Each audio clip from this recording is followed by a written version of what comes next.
नमस्कार मेरे प्यारे साथियों, बहुत बहुत स्वागत है आपका अपने YouTube चैनल टारगेट स्टडी पर। आपने ये देखा होगा कि उत्तर प्रदेश में सिपाही की बैक टू बैक भर्ती आ रही है और आगे भी आएंगी। लेकिन इस वक्त सबसे बड़ी समस्या आन पड़ी है। लोग समस्या कहें या कुछ लोगों के लिए अवसर कहें, ये तो आप बताएंगे, ये मैं नहीं बता सकता हूँ। ये मेरे फील्ड का विषय नहीं, ये आप डिसाइड करेंगे कि ये समस्या है या समाधान है। मेरिट भर्ती होगी या नहीं, क्या इसमें परीक्षा नहीं होगा? सबसे बड़ी जरूरी चीज ये है कि क्या इसमें परीक्षा नहीं होगा। ये सबसे अहम बात है, ये अहम सवाल है।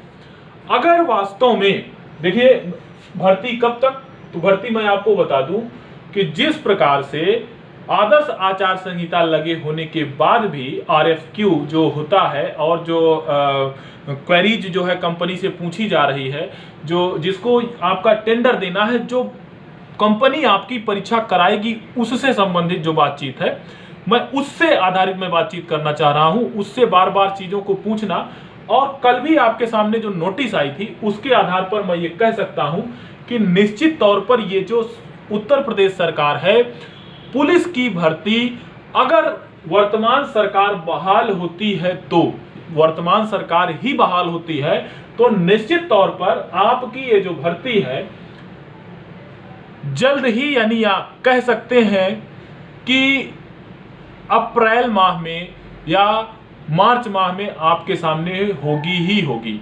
लेकिन अगर ये भर्ती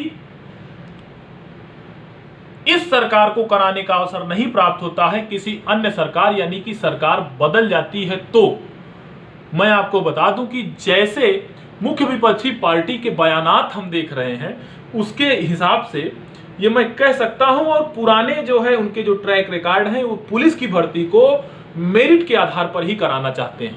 आपने ये देखा भी होगा कि पुरानी भर्ती भले ही हाई कोर्ट से जो 35,000 कुछ वैकेंसी थी, उसको हाई कोर्ट ने वर्तमान सरकार को यह निर्देशित किया कि नहीं भाई, इनका चयन हो चुका है, तो अब आप इनका चयन कराइए, आगे से जो है आप अपना परीक्षा लेने का प्रक्रम करिए। निश्चित तौर पर यह गलत है, परीक्षाएं होनी चाहिए। मैं तो ये कहता हूं कि निश्चित तौर पर सिर्फ परीक्षा होनी चाहिए, और फिजिकल तो जरूरी है ही है, और परीक्षा के अलावा कुछ भी सोचना। पहली चीज तो मायावती जी के सरकार में जो 2007 से 12 थी, जिन्होंने उत्तर प्रदेश पुलिस भर्ती एवं प्रोन्नति बोर्ड का गठन किया, और इतना ज्यादा मात्रा में पुलिस भर्ती कराने वाली विश्व का नंबर 1 बोर्ड बना वो बोर्ड।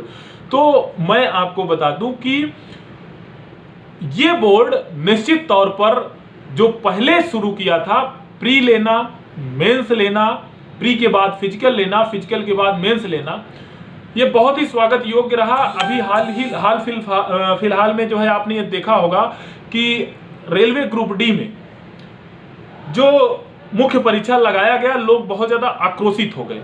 आक्रोशित इसलिए हो गए क्योंकि काफी देर हो चुका है, और ये वैकेंसी देर होने के नाते उनको ये समझ में नहीं आ रहा है कि भाई अभी 2019 की वैकेंसी, 19 बीता, कोरोना के कारण बीता या किसके कारण बीता, 20 बीता, 20 के बाद में 21 जो है चला गया, 3 साल बीत गए। अब आप फिर से उसमें जो है मुख्य परीक्षा डाल रहे हो, इसलिए लोगों के भीतर, अदरवाइज पढ़ने लिखने वाले लोगों के लिए कुछ भी, क्या जो है कहानी में सर देने पर 5 मूसल, क्या 8 मूसल, वो तो बात की बात होती है, कितने देंगे आप। वो तो अगर आप वैकेंसी के नोटिफिकेशन में लिख दीजिए कि मुख्य परीक्षा भी लेना, ग्रुप डी के लिए भी लोग मुख्य परीक्षा देने के सहर्ष स्वीकार होंगे। MTS के लिए नहीं दे रहे थे, SSC तो दे ही रहे थे, तो उसकी कोई दिक्कत नहीं। लेकिन दिक्कत यहां पर है कि जब आपने बीच में डाला, तो इसलिए परीक्षा का चरण अधिक होना कभी बुरा नहीं। जब पेट था, पेट वास्तव में जो है पेट के थ्रू पेट में लात मारने का काम किया है, पेट के थ्रू